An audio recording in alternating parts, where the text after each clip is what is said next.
শুনে জামাই এমন অনেক মহিলা আছে আমার মাঝে মাঝে অনেক প্রবাসীরা ফোন করে বিচার দেয়, হুজুর আমার স্ত্রীকে আমি কত ডাক দেই, আমার স্ত্রী আমার আদেশ মানে না, হুজুর আমার স্ত্রী আমি বলি বাইরে বের হয়েও না, স্বামী বিদেশ থাকে, মোবাইলে কল করলে বহু মহিলাদের ইমো কলের মধ্যে বিধি পায়, হোয়াটসঅ্যাপে বিধি পায়। বহু পুরুষ মানুষ প্রবাস থেকে বিচার দেয়, হুজুর স্ত্রীর আদেশ স্বামীর আদেশ মানে না, এগুলার ব্যাপারে একটু ওয়াজ নসিহত করে দিয়া যাইয়েন। মা যদি জাহান্নামে যাইতে চাও স্বামীর অবাধ্য হও, কোনো বাধা নাই। এই যে প্রবাসীরা বিচার দেয়, এটার কারণে তো আমি মাঝে মাঝে চিন্তা করি প্রবাসীরা এত কষ্ট করে কোন ছেলে মেয়ের লাগা, কোন স্ত্রীর লাগা, বউ তো নিজেই প্রবাসীটার কথাটা শোনে না। আমি বলবো তোমার স্বামী তোমাদেরকে খাওয়ানোর জন্য এত কষ্ট করে বিদেশে, আর তুমি তোমার স্বামীর কথা মানো না, আদেশ শোনো না। মনে রাখো মা, তুমি দোজখে যাইবা, কেউ তোমার বাধা দিয়া রাখতে পারবে না। আমার কুমিল্লার চান্দিনার একটা ছেলে কল দিছিল কয়েকদিন আগে, আমার ফোন দিয়ে কই হুজুর আমার 7 বছরের ইনকামের টাকা পয়সা সব আমি আমার স্ত্রীর অ্যাকাউন্টে পাঠাইছি। হুজুর কত কয়েকদিন আগে আমার ছোট ছোট 2টা বাচ্চা, একটা বাচ্চা 6-7 বছর বয়স করে হুজুর 2টা বাচ্চা ফালায়া আমার স্ত্রী তার একটা সাথের নাগরের সাথে ভেগে গেছে। এই কথা বইলা ছেলেটা কাঁদতেছে। আমি কইলাম কান্দ কেন, কান্না করার কারণ কি, বউরে এত ভালোবাসো? ডাক দেখো হুজুর না আমি আমার স্ত্রীর জন্য কান্দি না, হুজুর আমার স্ত্রী একটা ছেলের সাথে চলে গেছে, সে তার জামাই পাইছে, হুজুর আমি 1-2 বছর পরে বিবাহ করব, আমিও স্বামী স্ত্রী পেয়ে যাব, কিন্তু আমার 2টা সন্তান তারা তো এতিমের মতো হয়ে গেছে, হুজুর তারা তাদের মার আদর আর বাবার আদর ঠিক মতো পাবে না। হুজুর আল্লাহর দরবারে দোয়া করে আমার স্ত্রী যেন নিজ থেকে ফিরে আসে। আহারে গত সপ্তাহ মনে হয় 5-6 দিন আগে আমার ফোন দিয়া কই হুজুর এখন আমার স্ত্রী আমার ফোন করে করে করে করে আমার কাছে আসতে বলে, ওই ছেলের সাথে গেছে, ছেলের কাছে টাকা পয়সা জানিয়ে গেছে, ওই টাকা পয়সা নিয়ে ছেলে পলায়ন করছে, এখন আর আমার স্ত্রীর রাখে নাই, তারা নাকি বিবাহ করে নাই। হুজুর মাসালা দিয়ে আমার স্ত্রীরা আমার জন্য হালাল করে দেয়। আমি বলছি আপনার স্ত্রী আপনারা যদি তালাক দেয়, তালাক হয় নাই, তবে আপনার স্ত্রীটা আপনার ছাইয়া পর পুরুষের কাছে যাওয়ার কারণে সে জিনা ব্যভিচারকারিণী হয়ে গেছে। আল্লাহ যদি মাফ না করে, কেউ মাফ করবে না, তারা তওবা করে আপনি আপনার কাছে নিয়ে আসতে পারবেন। সে কয় হুজুর আমি আমার সন্তানদের দিকে তাকে আমার বউকে আনতে বাধ্য। আমি চিন্তা করলাম একটা পুরুষ মানুষ তার স্ত্রীকে পাওয়ার জন্য কত রকমের পরিশ্রম করে, কত ত্যাগ-তিতিক্ষা স্বীকার করে, আর বর্তমানের মেয়েরা দেবরের সুন্দর সুন্দর 2টা কথা শুনে পাগল হয়ে যায়, পর পুরুষের 2টা সুন্দর সুন্দর কথা শুনে পাগল হয়ে যায়। এ বিবাহিত মহিলারা আমি তোমাদের কাছে আবদার জানাই, তোমাকে তোমার যে দেবর পাড়ার ছেলেরা সুন্দর সুন্দর বলে খেপায়, এই ছেলে তোমার নিয়ে সংসার করবে না, তোমার শরীরকে হরণ করার আর ভোগ করার ধান্দা তোমার দেখায়, এটা পরকিয়া, এটা জাহান্নামী জিনা ব্যভিচার।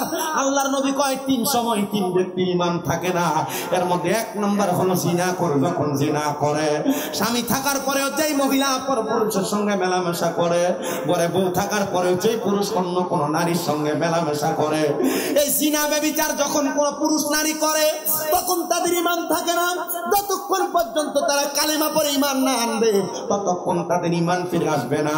2 নাম্বার কোন নেশাখোর যখন নেশা করে, নেশা করার সময় তার ঈমান থাকে না। 3 নাম্বার কোন চোর যখন চুরি করে, চুরি করার সময় তার ঈমান থাকে না। এই 4-3 প্রকার ব্যক্তির ঈমান থাকে না। আমি আপনাদের সবার কাছে আমি শুধু করজোড়ে আবদার করে যাই, আপনারা যা করেন আর না করেন আল্লাহর প্রতি তাকওয়া রাখা ঈমান আমলের সাথে জিন্দেগিটা কাটান, দেখবেন আপনার দুনিয়ায় এবং আখিরাত বড় সুন্দর সাবলীল হয়ে যাবে। তো আলেম মানুষ হযরতে ইদাদুল হক মুরাদাবাদী রাহমাতুল্লাহ আলাইহি তিনি বলেন, এ দুনিয়ার মানুষ আমি আমার বাদশাহের জীবন কাটাইতেছি, তো ওনার এলাকার একজন ইমাম সাহেব মানুষ, আমরা এলাকা হুজুরের বেতন কত আমি জানি না, তবে আমরা বর্তমান বাংলাদেশের অবস্থা হুজুরের বেতন হলো 7,000-8,000 টাকা। হ্যাঁ আচ্ছা 8,000 যদি হয়, 1 বস্তা চালের দাম 3200 দিয়ে, কথা কয় না? আচ্ছা বেটা সংসারটা চলে কেমন আমার এটা মাথার ধরে না, এটা আপনাদের কাছে আমি ছেড়ে দিলাম, এটা আপনাদের বিষয়। আমি মাঝে মাঝে চিন্তা করে যাই গা, মসজিদ কমিটি যারা এরা নিয়ে আল্লাহর কাছে জালেম হিসেবে ওঠে, বলে যে আমরা জালেম করলেন না। আমি এটা চিন্তা করি যে কারণ ইমাম সাহেব এত দায়িত্ব ফালাই দিয়ে আপনার এলাকায় যে বেটা রং ফুরিয়া বদলার মতো মুনি দেয়, সারাদিন খাটলো তো বেটার 500 টাকা বেতন আছে। কথা কন না কে রে আপনি? কত বেতন আছে? 500 টাকা বেতন। তো 500 টাকা করে বেতন দিলে তো মাসে 15,000 টাকা করে, আপনি দিতেন 8,000। আমি স্বাভাবিক কথা আর কি, আমি এটা আপনাদের বোঝাইতেছি। চিন্তা করি ইমাম সাহেবের প্রতি ইনসাফ না করার কারণে বহু এলাকার ভিতরে ইমাম সাহেবরা এই বেইনসাফির কারণে বহুত কমিটি ধরা খাইবে মরার পরে আর কি। মরার আগে খাইব কিনা এটা জানি না। ওই যে শুনছেন না এক হুজুরের কথা, বেড়া ইয়া হুজুরের কাছে দোয়ার দরকার, হুজুর আমার ফুতের লেগে দোয়া করেন। বলে কি দোয়া করতাম? আমার ফুতে তখন বালা একটা সার্কিফা। ইমাম সাহেব দোয়া করছে, আল্লাহ ফজর নামাজের পর আল্লাহ এবার ফুতের আমার মতো একটা সম্মানী সার্কি দিও। হুজুর আমার ফুতে কি 8,000 টাকা সার্কি করতো? ও আমারটা সম্মানী সার্কি না, আপনার ফুতে এটা ভাইবো এটা 50,000 টাকা বেতন, এটা সম্মানী না, আমারটা ভালো লাগছে না। এটার কারণে আমি চিন্তা করলাম নিজের বেলা বালা বুঝেন, ইমাম সাহেবের বেলা একটু উল্টা পাল্টা বুঝেন, আল্লাহর কাছে জবাব দেওয়া লাগবে। কথা কয় না কেন? চিন্তা করতেছে ওই দান কই ওই বিরিয়ানি রেডি হয়ে গেছে গা, আইতে দেখছি যে সুন্দর ঘেরান, আর গরুর বিরিয়ানি। আচ্ছা যেই কথা বলতেছিলাম, ওই জায়গায় ওই এলাকার মসজিদের ইমাম সাহেব এখন যদি 8,000 হয়, 5-7 বছর 10 বছর আগে বেতনটা কি ছিল এটা আমার নিজের ওই আইডিয়া আছে। আমরা মসজিদের হুজুরের বেতন দিত মাত্র 1500 টাকা, আমার এটা পুরা মাথায় আছে। আমি আমাদের মসজিদের ইমামের বেতন 600 দেখছি। আমি যেই কথা বলতেছিলাম, ওই ইমামের বেতন বেশি কিছু না, মাঝে মাঝে কেউ কোনো হাদিয়া দিলে এডই বেতন, কি হাদিয়া দিলে এডই বেতন। তো ইমাম সাহেব বাড়িতে যাই, ইমাম সাহেবের স্ত্রী ওনাকে বললেন, হে আমার স্বামী, যে তো মসজিদে ইমামতি করার কারণে আপনার সংসার চলে না, বলে আপনি অন্য কোনো চাকরি করে দেখেন না, আপনি চাকরির কারণে আপনি এমন কোন ভালো বেতন নিপান যেটার কারণে আপনার সংসার ভালো চলবে। উনি বললেন তাহলে কি আমি মসজিদের চাকরি ছেড়ে দিব? বলে হ্যাঁ। বলে ঠিক আছে, আমি মসজিদের চাকরি ছাড়বো না, এমন তো আমি নামাজ পড়তাম, আমি নামাজ পড়াই, তবে তোমার কাছে আমার একটা শর্ত, আমি অন্য একটা চাকরি করব, মালিক যেদিন বেতন দেয় সেই বেতন তুমি ভোগ করবা। উনি রাজি হয়ে গেলেন। উনি মসজিদে নামাজ পড়ায়, আল্লাহর দরবারে বারবার বারবার কান্নাকাটি করেন, আল্লাহ আমার স্ত্রী আমি কি দিয়ে বুঝাইতাম? এ মা বোনেরা, আপনার স্বামী যা ইনকাম করে তা আপনি খাইতেছেন, আপনার স্বামীকে হালাল কামাই করে খাওয়ায় না হারাম কামাই করে খাওয়ায়, একবারও আপনি চিন্তা করেন না? মাগো, হালাল হারাম বাচ্চা না চলার কারণে আপনিও কিন্তু আল্লাহর দরবারে এটার জন্য জবাবদিহিতা করা লাগবে। স্বামী কি কামাই করে, হালাল খাওয়ায় না হারাম খাওয়ায়, এটার জবাবদিহিতা আপনাকেও করা লাগবে। ওই হুজুর ইমাম সাহেব মানুষ, আল্লাহর দরবারে দোয়া করে, আল্লাহ আমার অন্য কোনো আমল নাই, আল্লাহ সম্পদ কামাই করার মতো আমার কোনো টাকা পয়সা নাই, আল্লাহ তুমি আমার দোয়াগুলো কবুল করে নাও, আল্লাহ তুমি আমারে কিছু সম্পদ দান করে দাও। উনি বলেন আমি তাহাজ্জুদ করে সারা রাত পর্যন্ত ইবাদত করে বাড়িতে গেছি, আমার স্ত্রী আমার হাতের দিকে তাকায় রইছে, আমার স্ত্রী তাকায় দেখে আমার হাতে শুধু নামাজের মুসল্লার তাসবিহ নিয়ে আমি বাড়িতে যাচ্ছি। স্ত্রী ডাক দিয়ে কয়, স্বামী আপনি কেমন মালিকের কাজ করলেন? আপনার মালিককে আপনার দুনিয়া জমিনে এখন আজকে টাকা পয়সা দেয় নাই। স্বামী চিন্তা করে আর চোখের পানিগুলা বন্ধ করে ছেড়ে দিছে, ডাক দিয়ে স্ত্রী গো, আমি এমন একটা মালিকের চাকরি করি, মালিকের যখন মন চাইবে তখন আমার টাকা দিবে, বেতন দিবে। উনি আল্লাহর দরবারে বারবার বারবার দোয়া করে, কিন্তু বৃহস্পতিবার এই দিনে তো সবার বেতন দেওয়া হয়। স্ত্রী ডাক দিয়ে কই, স্বামী আপনিও কি বেতন পাবেন না? উনি বলেন পাবো। আল্লাহ আমার আপনি আমার স্ত্রীর সামনে লজ্জিত করেন। উনি বলেন আমি তাহাজ্জুদের নামাজে দাঁড়ায় গেলাম, এমনি তোমার কাছে আমি আবদার জানাই, তুমি কি আমারে আমার স্ত্রীর সন্তানের কাছে লজ্জা প্রদান করবা? ওই খতিবে মুকাররম ডাক দিয়া আমি যখন 4 রাকাত তাহাজ্জুদের নামাজ পড়লাম, নামাজ পড়ার সাথে সাথে আমি আল্লাহর কাছে কান্দি, আমার আল্লাহ তাআলা ইলহামের মাধ্যমে আমার জানিয়ে দিছে, খতিবে মুকাররম, আমি আল্লাহর গোলাম, আমি আল্লাহর বান্দা, শোনো রে, তুমি তোমার স্ত্রীরে বলে দাও তোমার স্ত্রী তোমার কাজের বেতন কালকে পাওয়া যাবে।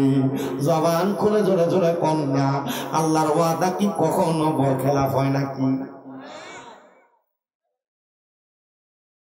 আল্লাহর ওয়াদা কখনো বরখেলাপ হয় না। ইমাম সাহেব শুক্রবার সকালবেলা চলে গেছে জুমার নামাজ আদায় করে আল্লাহর দরবারে কান্দে। ওই এলাকার বাদশাহ দাদুল হক মুরাদাবাদী তিনি বলেন, আমি তখন বিধর্মী, আল্লাহর প্রতি ঈমান আমার এতটা ভালো না, আমার একটু অসুস্থতা হয়েছে, আমার পেটে বড় বেদনা, আমি এলাকার কোন ডাক্তার কবিরাজ বাদ রাখি নাই, তাদের ওষুধপত্র গ্রহণ করি নাই। আমি সব গ্রহণ করার পরে আমি দেখলাম আমার পেটের কোনো পীড়া ভালো হয় না, ব্যথা ভালো হয় না।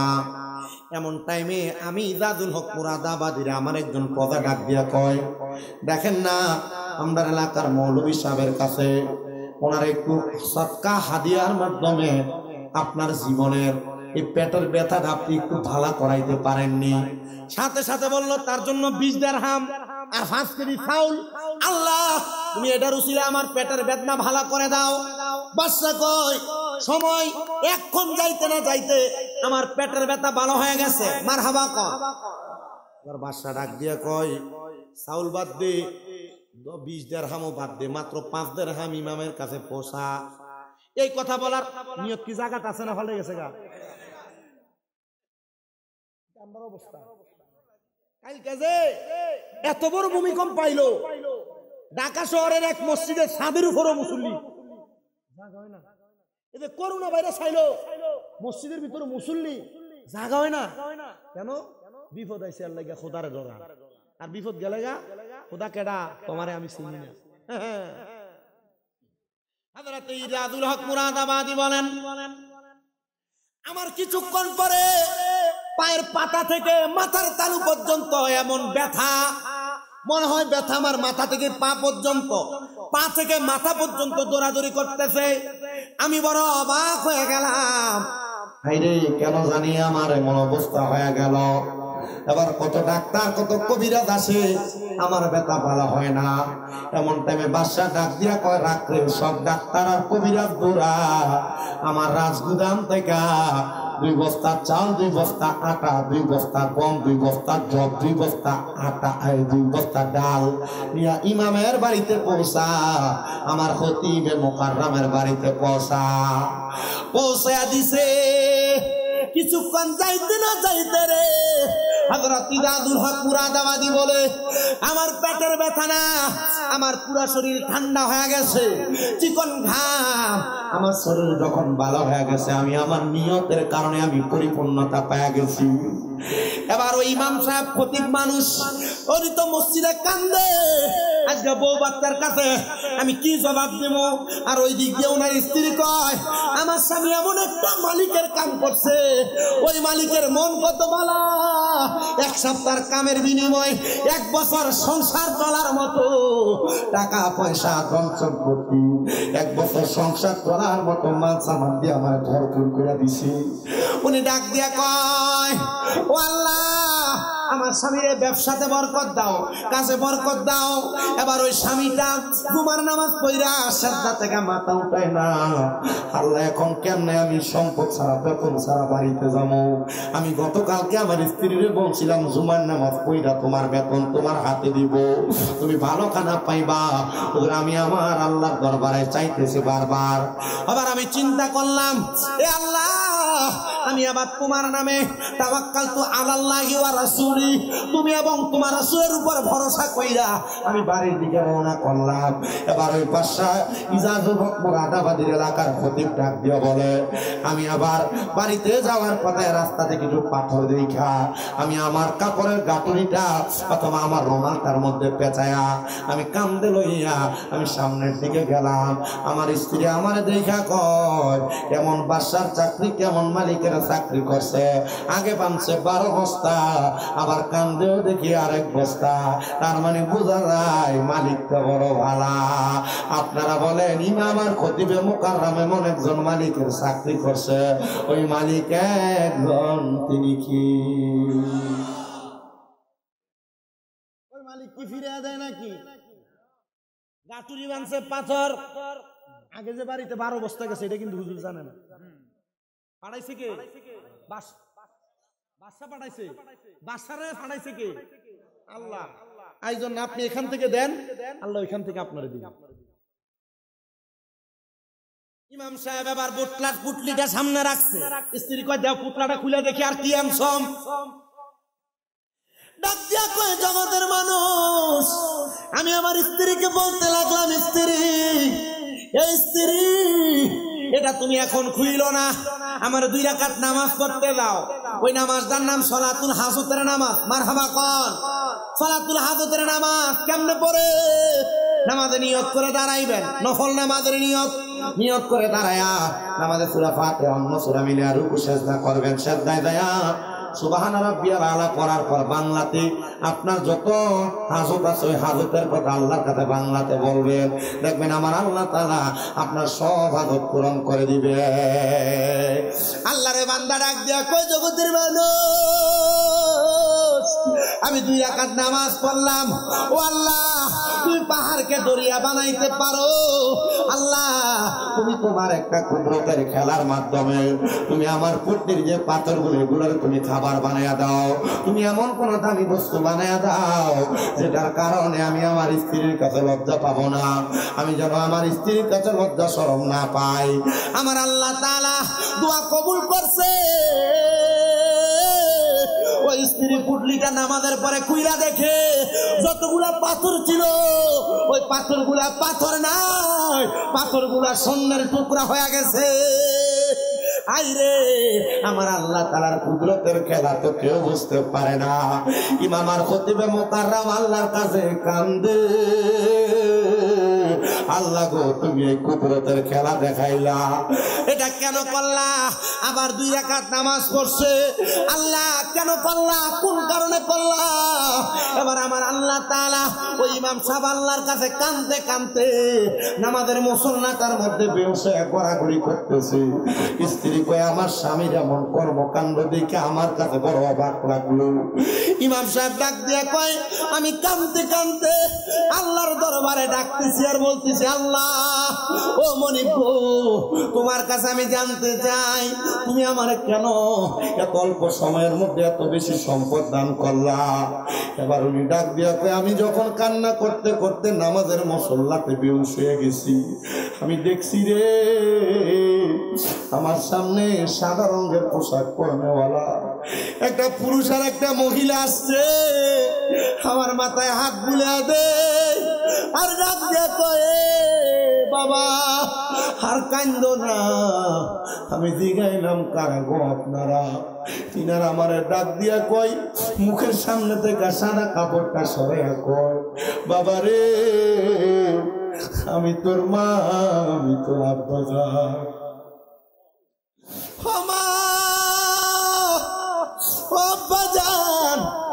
আপনারা কেমনে গো আমার সামনে?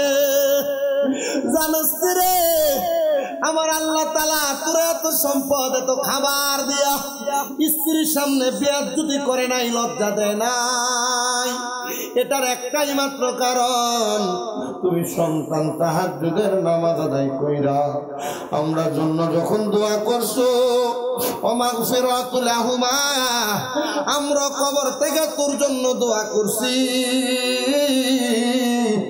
আমার আল্লাহ তাআলা এই জন্য তোরে এত সম্পদ আর খাবারের ব্যবস্থা করে দিছে।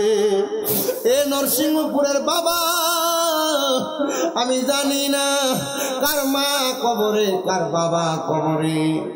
আপনারা দুনিয়াতে এমন কোন নেক আমল করেন কিনা আপনার যে নেক আমলের কারণে আল্লাহ তাআলা আপনার মা বাপরে কবরে ভালো রাখবে আর আপনার মা বাবা কবরে থেকে আপনার জন্য ক্ষমা প্রার্থনা করবে। এমন অনেক সন্তানের জান্নাতের বাগান মাহফিলে বসছে, তারা তাদের মা বাপ মরে নাই, এখনো বেঁচে আছে, ভাত দেয় না। সন্তান যদি এমন থাকো, মা বাপরে বাদ দাও না, মা বাপরে ধমক দিয়া ঘর থেকে বের করে দিছ। তোমরা 2-3 ভাই, মা বাপ সকালে এক করে, দুপুর এক করে, রাত্রে এক করে ভাত খায়। মা বাপের খাওন খোরাক এলাকাতে এলাকাতে বিচার বসা লাগে, বৈঠক বসা লাগে। এই সন্তান দে তোর পাও আমার সামনে দে, আমি তোর পাও যদি জিব্বা দিয়া পরিষ্কার করে দে, আমার কোনো ক্ষতি হবে না। কারণ তুমি শুধু আমি শামীম রেজার ওয়াজ না, ব্রাহ্মণবাড়িয়া জেলার বড় হুজুর দিয়া যদি ওয়াজ করাও, আর মা বাপরে যদি ভাত না দাও, মা বাপরে বউয়ের কথা শুই না যদি ধমক দাও, মা বাপরে আলাদা করে দিয়া থাকো, আল্লাহর কসম করে বলি তোমার এমন ওয়াজ মাহফিল শুনে কোনো লাভ হবে না। আর অনেক সন্তান যারা মা বাপরে ধমক দাও, মা বাবার সঙ্গে বাজে কথা বলো, আমি তোমাদের কাছে করা ধরে আবদার করি, সন্তানের দলেরা তোমরা এখান থেকে বাড়িতে যাইয়া মা বাবার পায়ে ধরে মাপ চাইবা। যতক্ষণ পর্যন্ত তোমার মা বাপ মুখ দিয়া বলছে মাফ করে দিছি, ততক্ষণ পর্যন্ত মা বাবার পাও তুমি ছাইরো না। এ সন্তান আজকের মাহফিল কবুল হবে কি হবে না, এটার গ্যারান্টি কেউ দিতে পারবে না। তবে আমি শামীম দাদা একটা গ্যারান্টি দিয়া বইলা দিয়া যাই, আগামীকালকে যদি দেখো নরসিংহপুরের কোনো দোকানে বৈশা কোনো মুরব্বী বলে, হ্যাঁ কুমিল্লা থেকে আগত শামীম দাদা ছোট মানুষ, তার কথা শুই না আমার ফুটে বাড়িতে যায় আমার পায়ে ধরে মাপ চাইছি, তাইলে মনে করবা মাহফিল আল্লাহর দরবারে কবুল হয়ে গেছে। অনেক সন্তানেরা চিন্তা করে, হুজুর আমি তো কোনোদিন আমার মা বাবার সাথে কোনো অন্যায় করি নাই, আমিও কি মাপ চাইবো? হ্যাঁ হ্যাঁ সন্তান, তুমি অন্যায় করো আর না করো, মা বাবার পাশ হইয়া মাপ চাইলে দাম কমে না, সম্মান কমে না, ইজ্জত কমে না। আমার দিকে তাকে দেখো, আমি শুধু মা বাবার পাশ দিয়া সালাম করি না, শুধু মাপ চাই না, আমি মাঝে মাঝে সুযোগ পাইনি আমি আমার মা বাবার পায়ের মধ্যে চুমা দিই।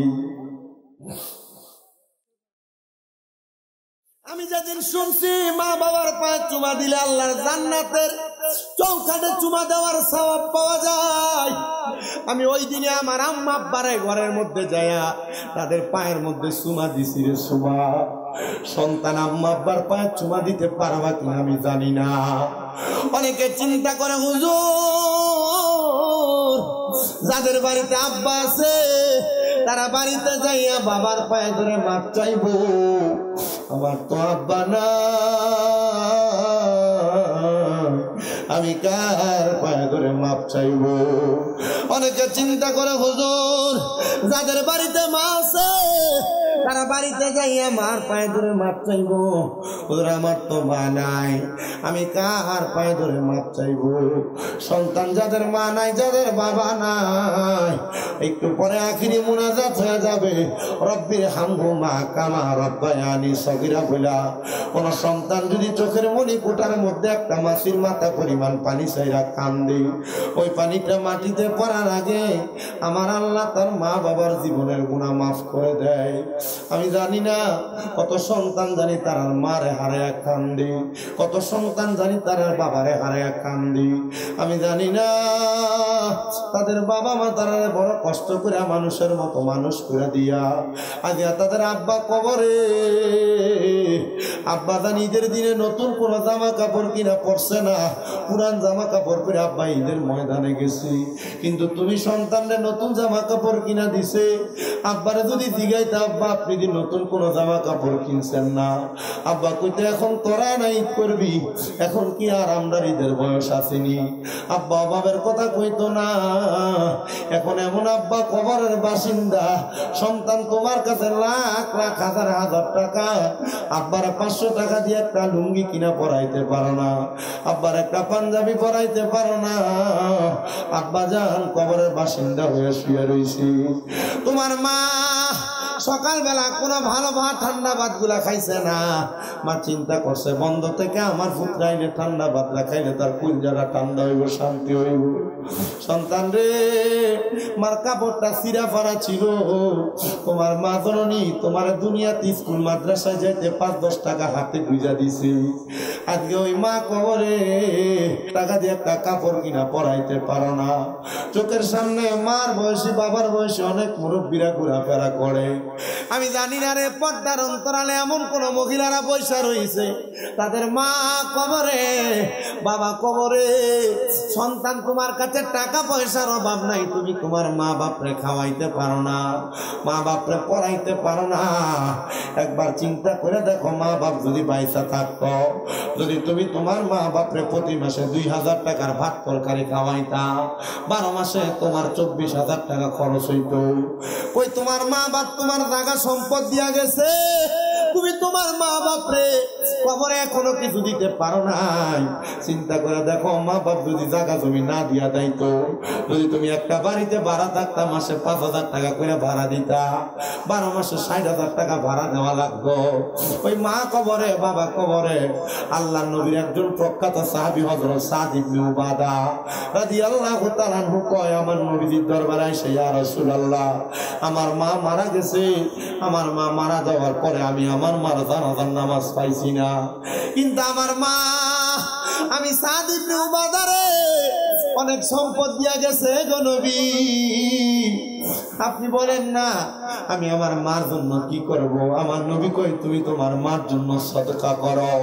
সাদ ইবনে উবাদা কই, ইয়া রাসূলুল্লাহ, আপনি সাক্ষী থাকে, আমার মিখওয়াদা নামক একটা খেজুরের বাগান, ওই বাগানটা আমি আমার মার জন্য সদকা করে দিলাম।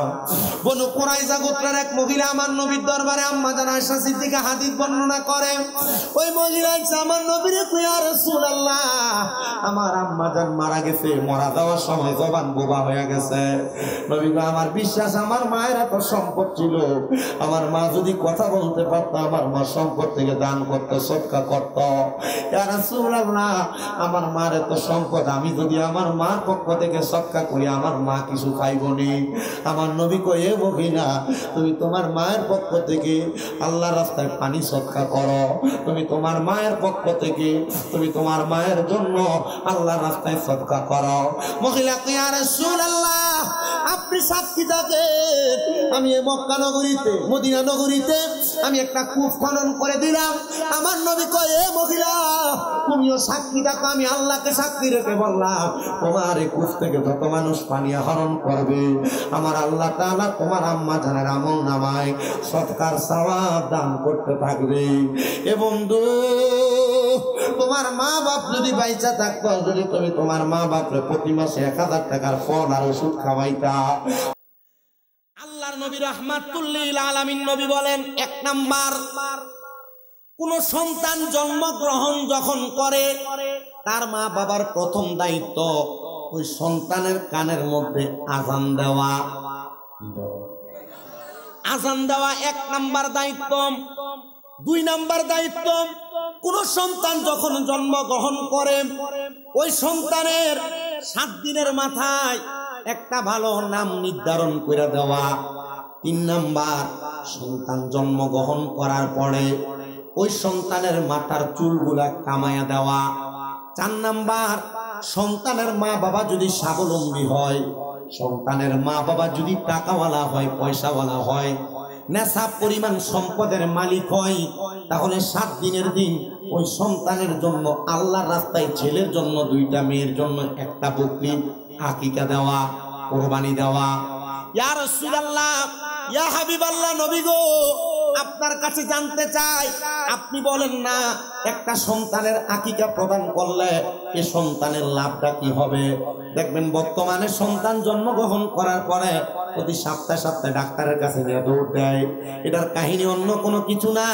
আল্লাহর নবীর হাদিসে মোবারকা মোতাবেক কোন মানুষ যদি তাদের সন্তান জন্মগ্রহণ করার পরে তারা যদি আকিকাটা সহিভাবে আদায় করে দেয়, আমার আল্লাহ তাআলার ওই বান্দাটার জন্য আকিকা দেওয়ার কারণে যে বকরির গলাতে ছুরি চালায়া নহর প্রবাহিত করছে, রক্ত প্রবাহিত করছে, ওই রক্ত প্রবাহিত করার কারণে ওই সন্তানের রোগ বালা মুসিবত আমার আল্লাহ মাফ করে দেয়। 5 নাম্বার দায়িত্ব, কোন মা বাবা যখন সন্তান জন্মগ্রহণ করায়, কোন মা বাবা যখন সন্তান জন্ম দেয়, এ বন্ধু মা বাবা সন্তান জন্মগ্রহণ করাইলে ওই সন্তানটা জন্মগ্রহণ করার পরে 5 নাম্বার দায়িত্ব হলো ওই মা বাবা সন্তানটারে কোরআনুল কারীম শিক্ষা গ্রহণ করাবে। আপনি আপনার সন্তানটারে তাদের মধ্যে কিন্ডারগার্টেনের 5টা 7টা বই দিয়া, বাচ্চার বয়স মাত্র 5-6 বছর, বই দিয়া দিচ্ছেন 6টা 7টা, বাচ্চা কোনো কিছু পড়তে পারে না, বাচ্চারা ইংলিশ মিডিয়ামে পড়ান, অঙ্ক পড়ান, 2 সাবজেক্ট পড়াইলে 2000 টাকা বেতন দেন, কিন্তু মসজিদের হুজুরে মক্তব পড়ায় পড়ে 1 মাস 50-100 টাকার জন্য আপনার ঘরের দরজায় 3বার 4বার যাওয়া লাগে, তবুও 50 টাকা পায় না। আবার উত্তর দেয়, তোমরা টেহাকে আমরা দিতাম না, বাইকে জামুগা। আপনারা বলেন এমন মার্কা মুসলিম সমাজে আছে না? না। মা বাবার 5 নাম্বার দায়িত্ব সন্তান জন্ম দেওয়ার পর ওই সন্তানের জন্য কোরআন কারীম শিক্ষা গ্রহণ করানো। ইয়া রাসূলুল্লাহ, কোন মা বাবা যদি তার সন্তানকে কোরআন না শিখায়, নবী গো কি হবে আপনার কাছে জানতে চাই। আমার নবী বলেন, উম্মত ওই সন্তানকে কাল ময়দানে মাশরে প্রশ্ন করা হবে কোরআন পড়ার জন্য। সন্তান কোরআনুল কারীম পড়তে পারবে না, তখন সন্তান নিজের দোষের কথা বলবে না, সন্তান বলবে আমার আব্বা জান দুনিয়ার ব্যস্ততায় বিদেশ করতে করতে আমার মা আমারে লালন পালন করছে, আমার আম্মা জান আমার মানুষের দেখা দেখি ইংলিশ মিডিয়ামে ভর্তি করাইছি, কিন্ডারগার্টেনে পড়ায়া আমি সন্তানরে কোরআনটা পড়াই না, আমি কোরআন পড়তে পারি না। আল্লাহর নবী কই, উম্মত উম্মতের দল, ওই সন্তান তখন তার মা বাবাকে দোষারোপ করে দিবে, আমার মা বাবা আমারে কোরআন পড়ায় নাই। নবী আমার ওই উম্মত তখন সন্তানের মা বাবাকে হাসরের ময়দানে ডাক দেওয়া হবে। ওই সন্তানের মা বাবা হাসরের ময়দানের সামনে দাঁড়ায়া যাবে, ওগো রব্বে কারীম আল্লাহ, আমরা তো আমাদের সন্তানকে চেষ্টা করেছি, পড়াইতে পারি নাই। তখন ওই সন্তানের বাবাটারে ফুলসেরাতের উপরে হাতগুলা ফুলসেরাতের এক পারে দিয়া, পাগুলা ফুলসেরাতের আরেক পারে দিয়া সন্তানকে বলা হবে তোমার বাবার বুকের মধ্যে পাড়া দিয়া ফুলসেরাতটা পার হও। আপনি একবার চিন্তা করে দেখেন, যে সন্তান আপনার গায়ের সাথে একবার পাও লাগলে ওই সন্তান আপনার 2বার 3বার সালাম করে, ওই সন্তান তখন আপনার বুকের মধ্যে পাড়া দিয়া ফুলসেরাত পার হবে।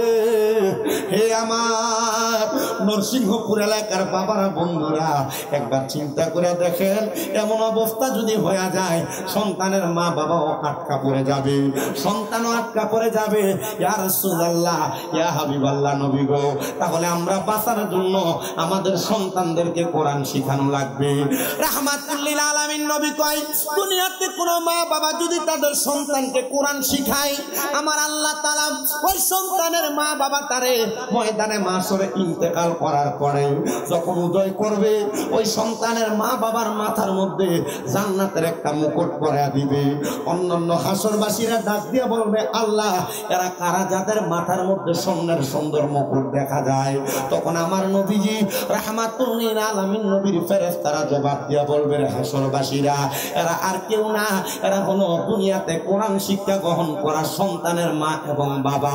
তাদের চেহারাটা বড় সুন্দর, তাদের চেহারাটা বড় মায়াবী।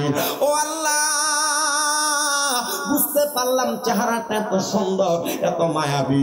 আল্লাহ গো, আপনার কাছে আমরা জানতে চাই, আপনি বলেন না কোন মানুষ যদি দুনিয়ার জমিনের মধ্যে এমন অপকর্ম বাজে কাজ কইরা কোরআন না শিখা হারাম খায়া পরের হক মাইরা মাইরা খায়া কবরে যায়, ওই মানুষটার অবস্থাটা কেমন হবে? আমার নবী কই, উম্মত অবস্থাটা কেমন হবে জানো? ওই উম্মতে মুহাম্মদী হোক আর দুনিয়ার কোন বান্দা হোক, ওই বান্দাটা ইন্তেকাল করার সময় আমার আল্লাহ তাআলা একটা না 2টা ফেরেশতা পাঠিয়ে দিব। ওই 2টা ফেরেশতার চোখের রংটা হবে নীল কালারের, নীল কালারের চোখওয়ালা ফেরেশতাটা ওই বান্দাটার সামনে যখন দাঁড়ায়া যাইব, বান্দা ওই 2জন ফেরেশতার চেহারাটা দেখা বান্দা ভয়ে বিছানার মধ্যে প্রস্রাব পায়খানা করে দিবে।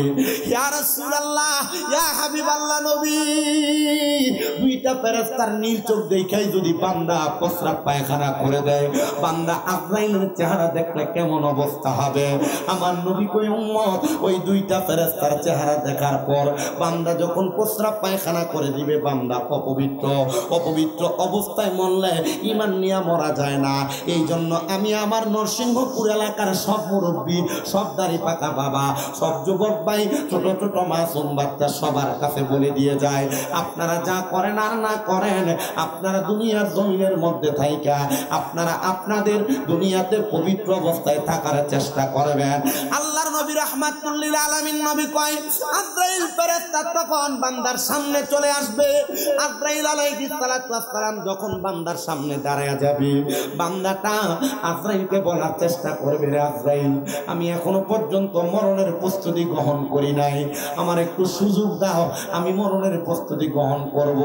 বান্দা কথা বলার চেষ্টা করবে, আপনার আমার দুই চোয়াল মানে দুইটা দাঁতের উপরের নিচের মারির সাথে জিহ্বাটা কামড় পইরা আজরাইলের সঙ্গে কথা বলা বন্ধ হয়ে যাবে। আমি জিহ্বার মধ্যে কামড় দিয়া দিব। আমার নবী ডাক দিয়ে কয় উম্মত, আমার উম্মতের দল, আজরাইল যখন তোমাদের সামনে আসবে জিহ্বার মধ্যে যখন তোমরা কামড় দিয়া দিবা, এমন টাইমে আজরাইলকে তুমি তোমার চোখের ইশারা দিয়া বোঝানোর চেষ্টা করবা। নবী আমার কই আজরাইলের এমন ভয়ঙ্কর চেহারা, ওই ভয়ঙ্কর চেহারার দিকে বান্দা যখন তাকাইব, বান্দার চোখগুলা উল্টায়া সাদা অংশ উপরের দিকে চলে আসবে, বান্দা বড় কষ্ট পাবে, বান্দা বড় আঘাত পাবে। নবী গো, আপনি বলেন না এই বান্দাটা যখন এমন কষ্ট পাবে, আঘাতপ্রাপ্ত হবে, তখন বান্দাটার কেমন অবস্থা হবে? নবী আমার কই উম্মত, বান্দাটার অবস্থা এমন হবে জানোনি? নবীজি কেমন হবে? আমার নবী কয় আজরাইলে এবার বান্দার বুকটার মধ্যে যখন হাতটা রাখবো, হযরতে পয়গম্বর মুহাম্মদুর রাসূলুল্লাহ সাল্লাল্লাহু আলাইহি ওয়াসাল্লাম নবী আমার কই উম্মত, একটা মানুষের রূহ নেওয়ার জন্য আজরাইল যখন তার বুকটার মধ্যে হাতটা রাখে, তখন বান্দার কাছে মনে হয় দুনিয়ার সবচাইতে বড় বড় পাহাড়গুলা বান্দার বুকের মধ্যে চাপায়া দেওয়া হয়েছে। বান্দার রূহটা কবজ করে নিয়ে যায়। ওই বান্দার রূহটা যখন কবজ করে নিয়ে যায়, বান্দার কাছে এত কষ্ট হয়, বান্দার ঘাড়ের রগগুলা ঠাস ঠাস করে ছিঁড়ে যায়, বান্দার হাতের রগগুলা ছিঁড়ে যায়, বান্দার পায়ের রগগুলা ছিঁড়ে যায়, বান্দার রক্ত তখন চলাচল করতে পারে না। ওই সময় বান্দার রক্তগুলা নাক আর মুখে দিয়া বের হয়। বান্দা তখন দুনিয়ার কোনো কিছুর আশা করে না। আজরাইল ডাক দিয়া কয় আজরাইল, আমার রুহুকে একটু আস্তে আস্তে কবজ করা যায় কিনা? আজরাইল এমন ভাবে রুহু কবজ করবে, নবী ইদ্রিস আলাইহিস সালাতু ওয়াস সালাম ঘোষণা করতেছে, একটা জীবিত ছাগল রে জীবিত অবস্থায় লটকা দিয়া চামড়াটা টাইনা টাইনা ছিঁড়া ফেললে জীবিত অবস্থায় ওই বকরিটার যত কষ্ট হয়, ইমানদার বান্দার তত কষ্ট হয়। হায় রে ও নরসিংহপুরের বাবারা, আমার পর্দার অন্তরালের আম্মুজি, তোমার মরার সময় যদি এমন অবস্থা হয়, তুমি কত কষ্ট পাইবে একবার চিৎকার করে একবার চিন্তা করে দেখো গো মা। আল্লাহর নবী কয় যখন বান্দার রূহটা কবজ করবে, ওই বান্দার রূহ ডাক দিয়ে বলবে, রে আজরাইল, তুমি আমার এত তাড়াতাড়ি কোথায় নিয়ে যাও? তুমি যদি জানতা আল্লাহ তাআলা আমার জন্য কত যন্ত্রণাদায়ক শাস্তি রেডি করে রাখছে, তাহলে তুমি আমার এত তাড়াতাড়ি নিয়ে যাইতা না। এ ফেরেশতা তুমি কি বলো? বলে হ্যাঁ হ্যাঁ হ্যাঁ, তুমি আমার এত তাড়াতাড়ি নিয়ে যাও না।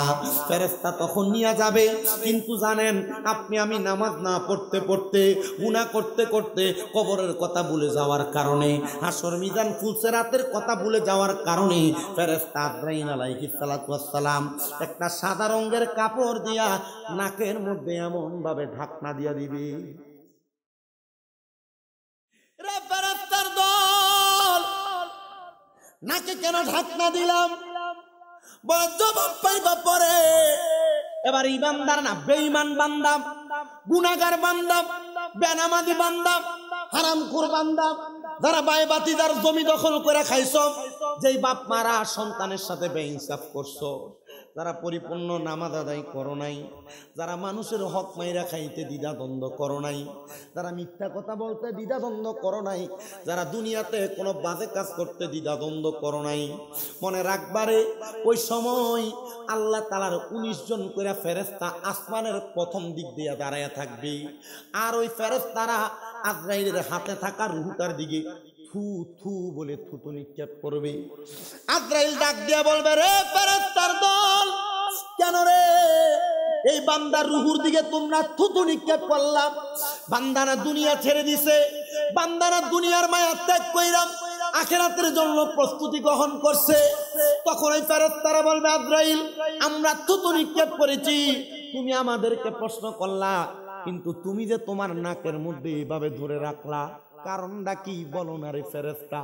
তখন বলবে, বান্দা গুনাহ করার কারণে বান্দার রুহুটা একটা দুর্গন্ধযুক্ত রূহ হয়ে গেছে। বান্দার রুহের দুর্গন্ধ আমরা সহ্য করতে পারি না। চিন্তা করেন, যেই ফেরেশতাদের দেহের মধ্যে মেশকো আম্বরের চাইতে বেশি ঘ্রাণ পাওয়া যায়, ওই ফেরেশতারা পর্যন্ত কোন জাহান্নামী বেনামাজি হারামখোর পরের হক খানেওয়ালার শরীরের রুহের দুর্গন্ধ সহ্য করতে পারে না। হায় রে আমার বাবা, তখন ডাক দিয়ে বলবে, আমরা ওই কারণে বান্দারে থুতু নিক্ষেপ করি। ওই বান্দারে আসমানের সামনে নিয়ে যাওয়া হবে, আসমানের দরজা বন্ধ, ডাইনে নিয়ে যাওয়া হবে, ডাইনের দরজা বন্ধ, বামে নিয়ে যাওয়া হবে, বামের দরজা বন্ধ। বান্দার জন্য একটাই মাত্র দরজা খোলা। ইয়া রাসূলুল্লাহ, দরজাটা কি? বলে, ইন্নাল্লাযীনা কাফারু মিন আহলিল কিতাবি ওয়াল মুশরিকিনা ফি নারি জাহান্নামা খালিদিনা ফিহা। নাউযুবিল্লাহ কইলেন না?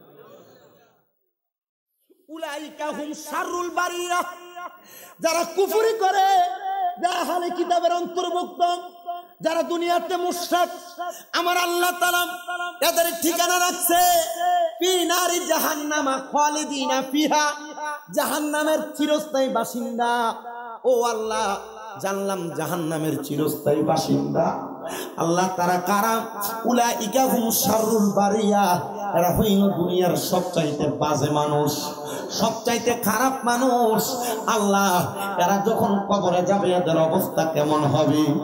এ দুনিয়ার মানুষ সংসারের মায়ায় পয়রাম, টাকা পয়সার মায়ায় পয়রাম, স্ত্রী পুত্রের মায়ায় পয়রাম, দুনিয়াতে নামাজ পড়ো না, ইবাদত করো না, দুনিয়ার জমিনের মধ্যে তুমি গুনাহের সাগরের মধ্যে সাঁতার কাটতেছ।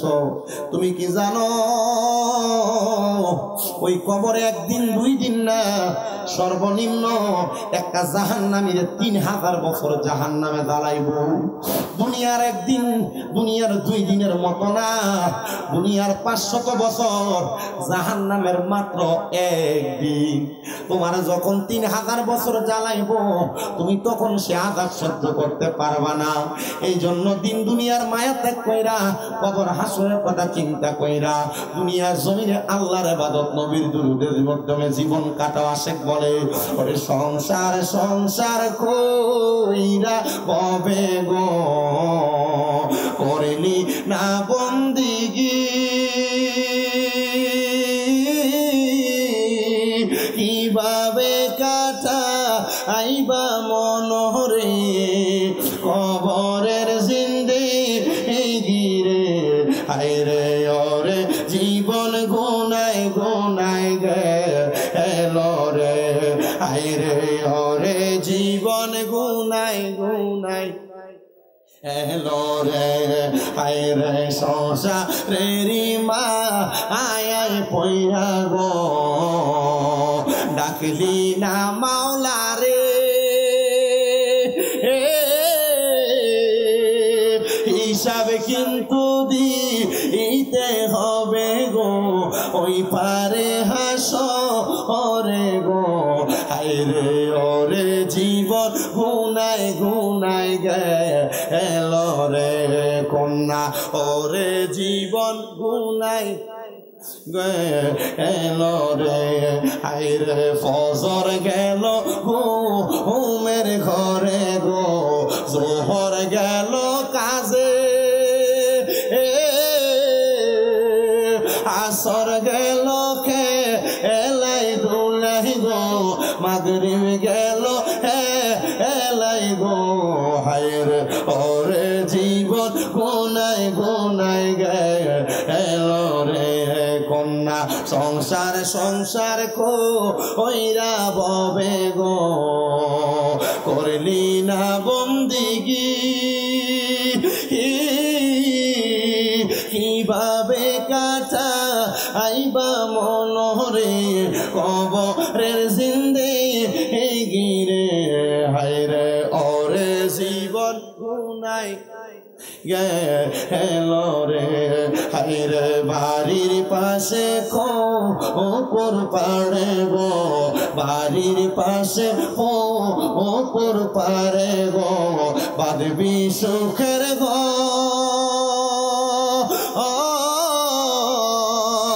ভাইও নাই তোর বান্ধব নাই রে কে লইবে খবর রে হায়রে ওরে জীবন গুনাই গুনাই গেল রে হায়রে ওরে জীবন গুনাই গুনাই আমার মুসলমান ইমানদার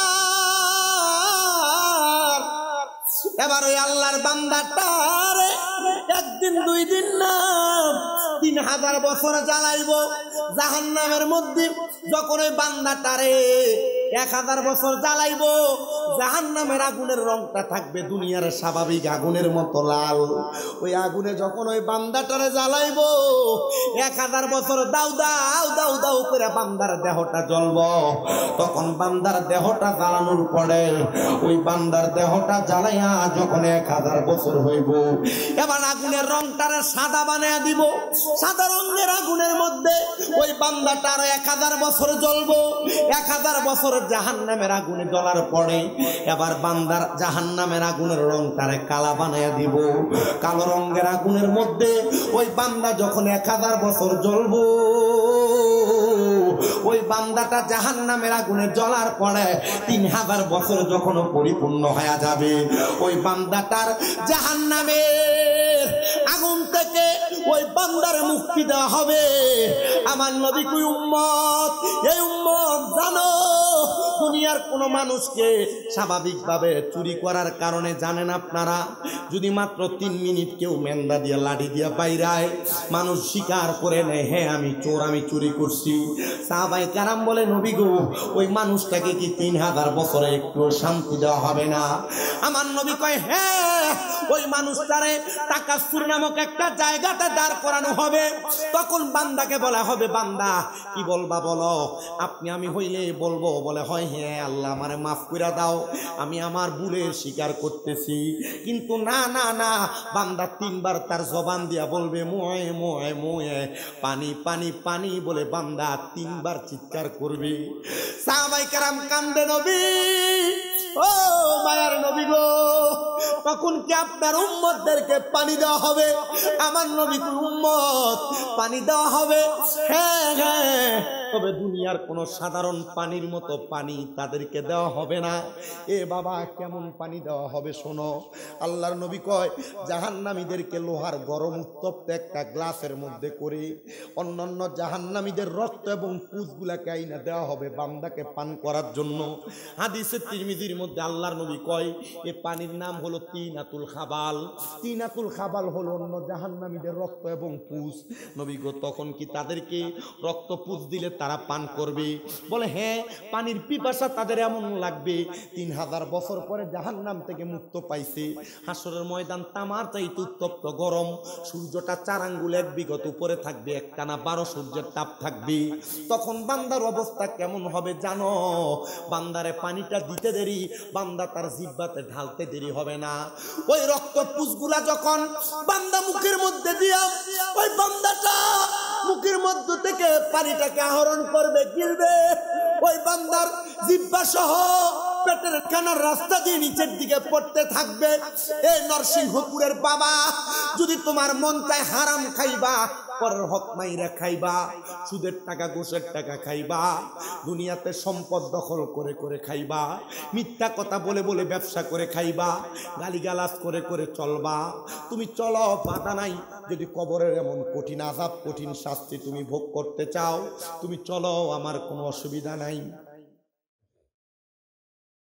হিন্দের একজন বড় বাদশা এজাজুল হক মুরাদাবাদী রহমতুল্লাহ আলাইহি, উনি বলে জগতের মানুষ, আমি এজাজুল হক মুরাদাবাদীর আল্লাহর প্রতি বিশ্বাস তাকওয়া একটু কম ছিল, তখন আমি মুসলমান ছিলাম না।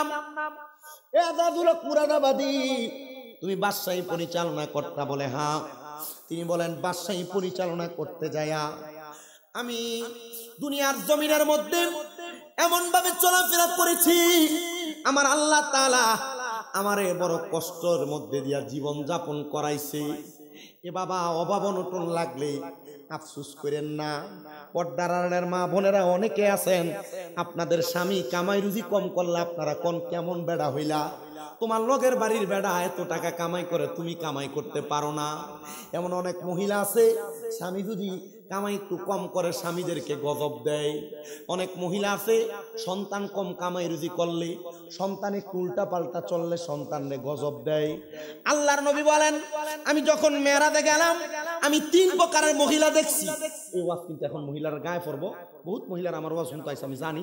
একবারই আপনাদের বিশুতারা থেকে আমার ফোন দিচ্ছে, হুজুর আমার ফুচরা আমার কাছে মুড়ি দিত আর আমিও আইতেছি আমার জাল টাল লইয়া। আরেক বেরি কইছে যে আমরাও আইতেছি, একটু দোয়া করেন, আমরা আমার কাছে মুড়ি দিতাম ঘুরি। আমি কইছি জরুরি তোমরা আইও ওয়াজ শুনে যাও গা, কিন্তু এই ওয়াজ শোনার পরে মুড়ি ইত্যাদি আমরা তালাক দিই।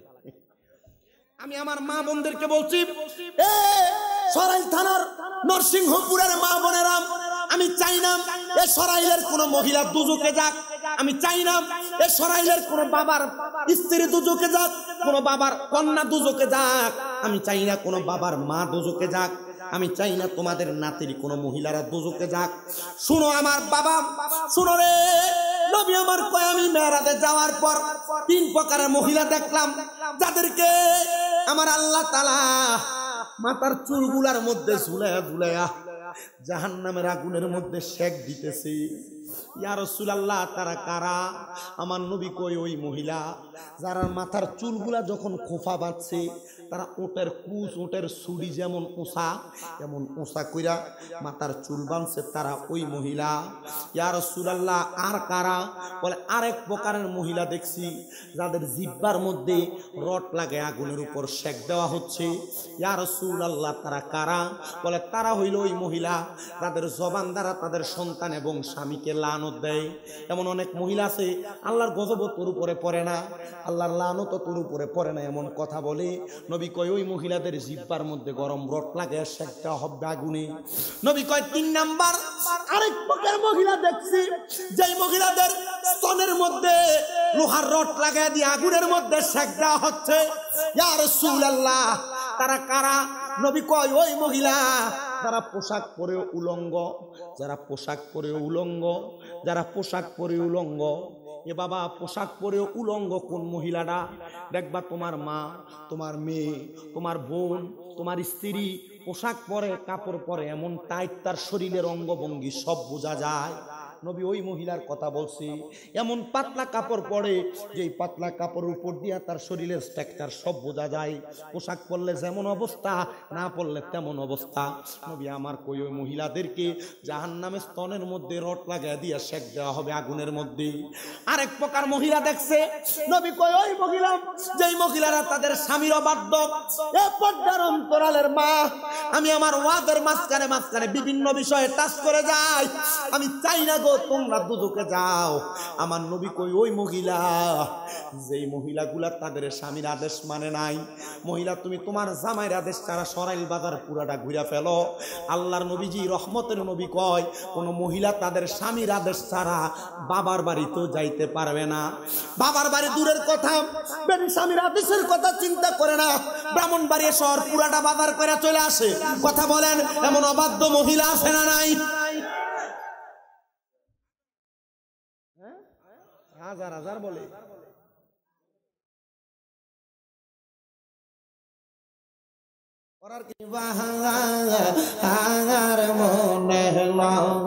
মাশাআল্লাহ, আল্লাহ আল্লাহ, আমার মুর্শিদ দয়াল তোমার দেখিবা আর মনে লয় মারহাবা। আল্লাহ আল্লাহ আল্লাহ আল্লাহ, তোমার না দেখলে আমার মনে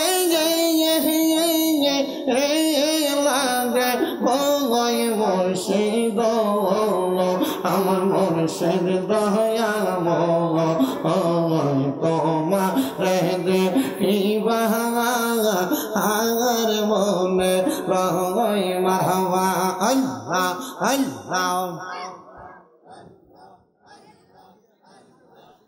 কদম ডালে বৈশা দয়াল বাজার নামের বাসি মারহাবা আল্লাহ আল্লাহ কদম ডালে বৈশা দয়াল বাজার নামের বাসি মারহাবা আল্লাহ আল্লাহ সুর শুনিয়া পাগল হইয়া সুইটা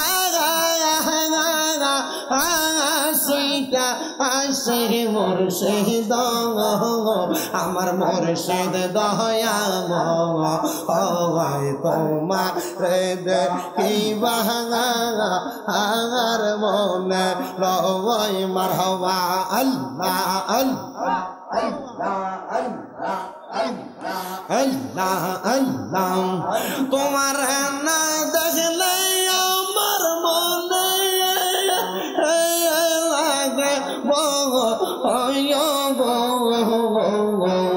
তুই আমার জীবন রে মুর্শিদ আর জীবন মারহাবা আল্লাহ আল্লাহ তোমার আমার ভালোবাসা জানে সর্বজনে মারহাবা আল্লাহ আল্লাহ তোমার আমার ভালোবাসা জানে সর্বজনে মারহাবা আল্লাহ আল্লাহ অন্ধ চোখের আলো তুমি সাতরা হাজারো অনরে তুই আমার জীবন রে মুর্শিদ তুই আর জীবন মারহাবা আল্লাহ আল্লাহ আল্লাহ মুশকিল কোশা কেমন দমন চিনলা না রে মুশকিল কোশা কেমন দমন চিনলা না রে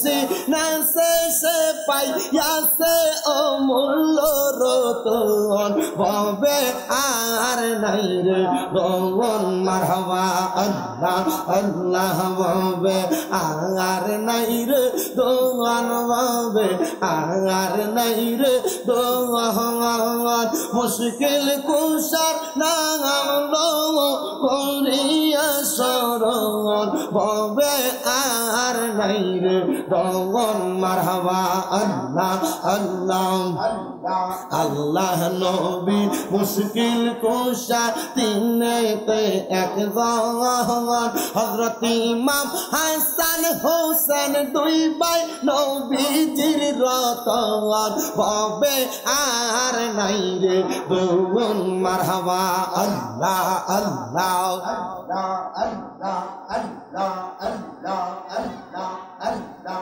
আল্লাহ আল্লাহ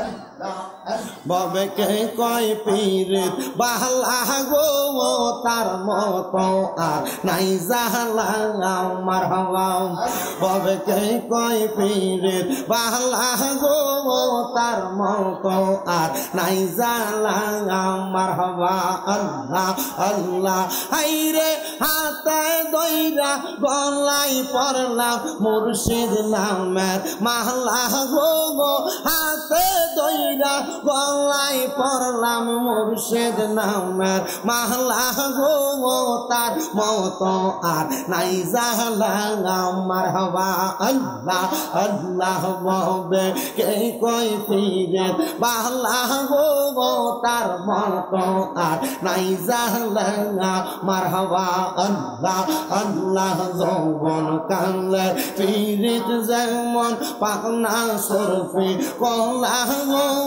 গো যৌবন ফুরাইয়া গেলে আর লাগে না বালা গো তার মতো আর নাই জালা মারহাবা ববে কে কই পীরে বালা গো তার মতো আর নাই জালা মারহাবা হাতে দইরা গলাই পড়লাম শ্যাম কলঙ্কের মালা গো হাতে দইরা গলাই পড়লাম মুর্শিদ নামের মালা গো তার মতো আর নাই জালা মারহাবা আল্লাহ আল্লাহ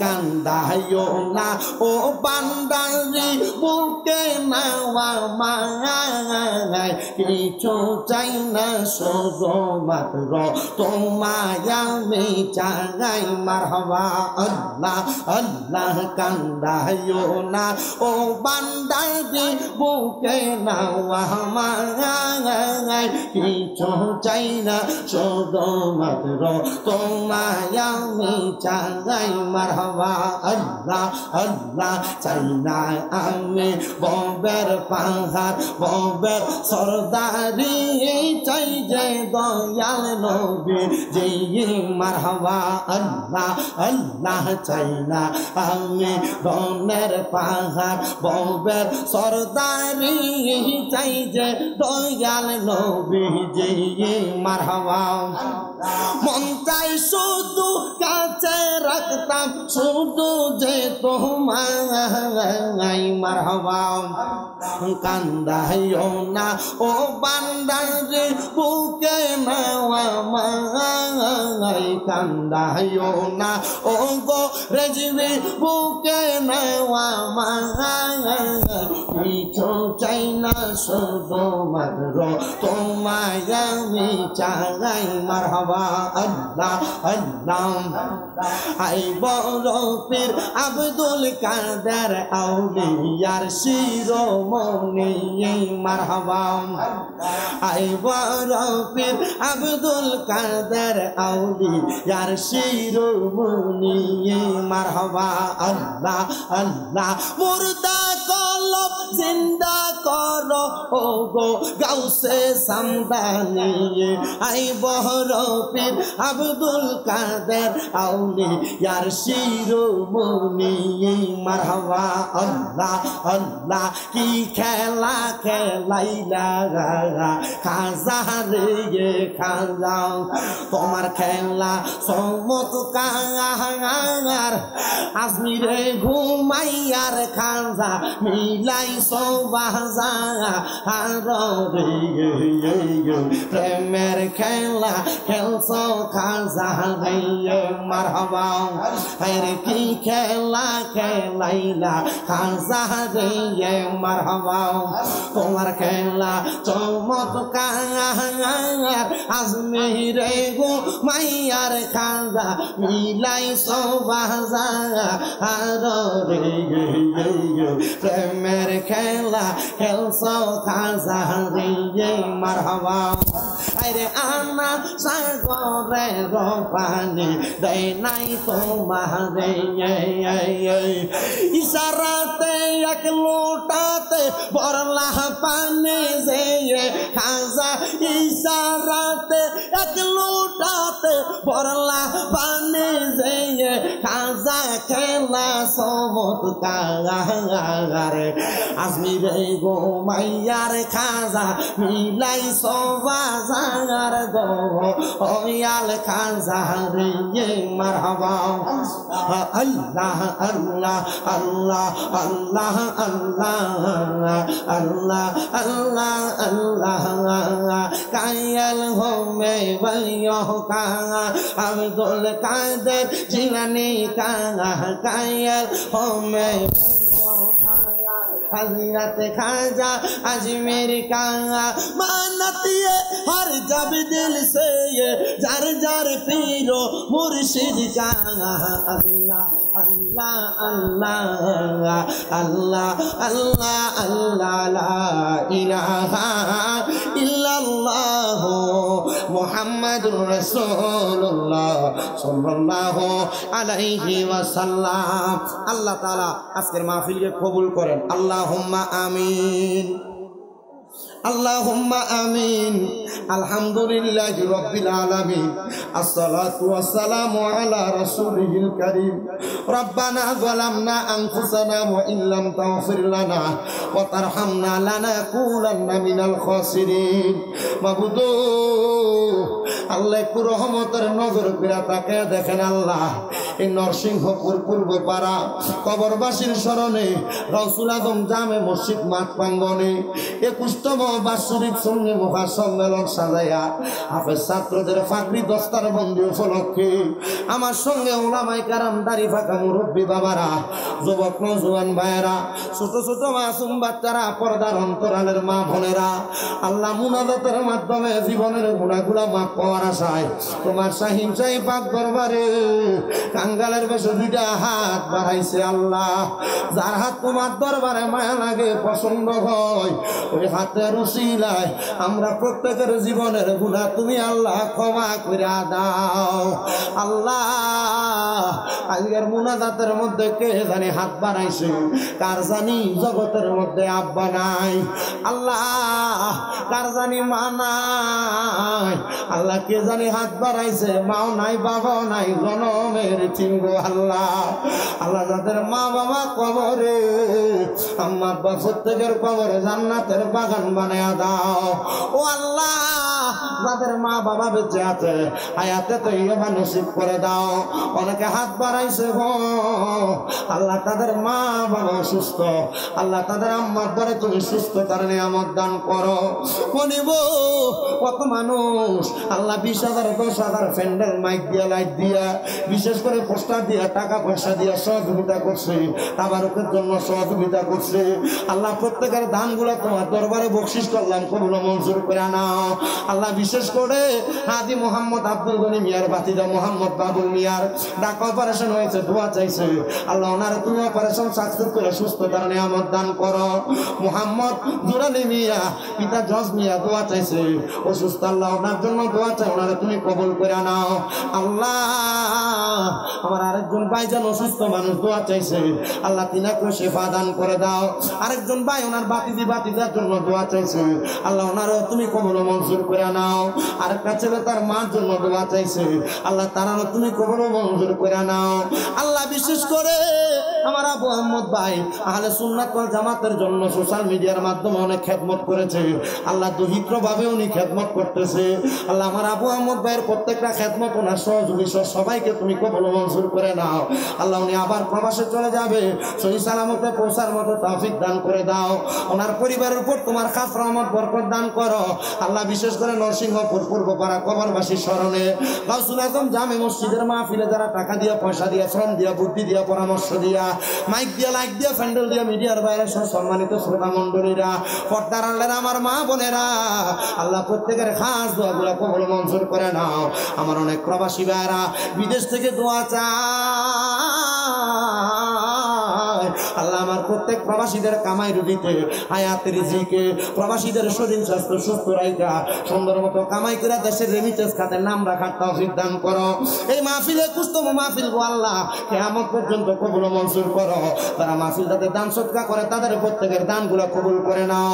অনেকে কবরে চলে গেছে, অনেকে বেঁচে আছে, আবার অনেকে কবরে যাবে আল্লাহ।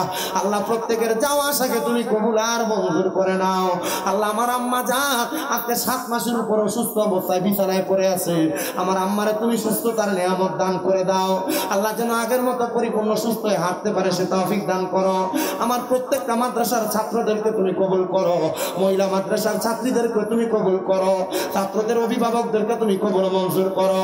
সারা বাংলাদেশে আমার যত ভক্তরা আছে আল্লাহ, প্রত্যেকটা ভক্তদেরকে তুমি সহি সালামতে কবুল করে নাও আল্লাহ। তাদেরকে বিপদ আপদ থেকে হেফাজত করো। গাউসে পাকের গাউসিয়তের চাদর করি, বেনাজের নেওয়াজি চাদর দিয়া সকল তরিকতের ইমাম নবীগণদের অনুসরণ অনুকরণ করায়া 5 ওয়াক্ত নামাজ পড়ায়া তাহাজ্জুদ পড়ায়া হারাম থেকে বাঁচায়া রাইখা বেশি বেশি দুরূদ পড়ায়া আমাদের প্রত্যেকের মরণের আগে আখির জবানে পড়ায়া দিয়েন মধুর কালেমা লা ইলাহা ইল্লাল্লাহু মুহাম্মাদুর রাসূলুল্লাহ সাল্লাল্লাহু আলাইহি ওয়াসাল্লাম। আসসালামু আলাইকুম ওয়া রাহমাতুল্লাহি ওয়া বারাকাতুহু।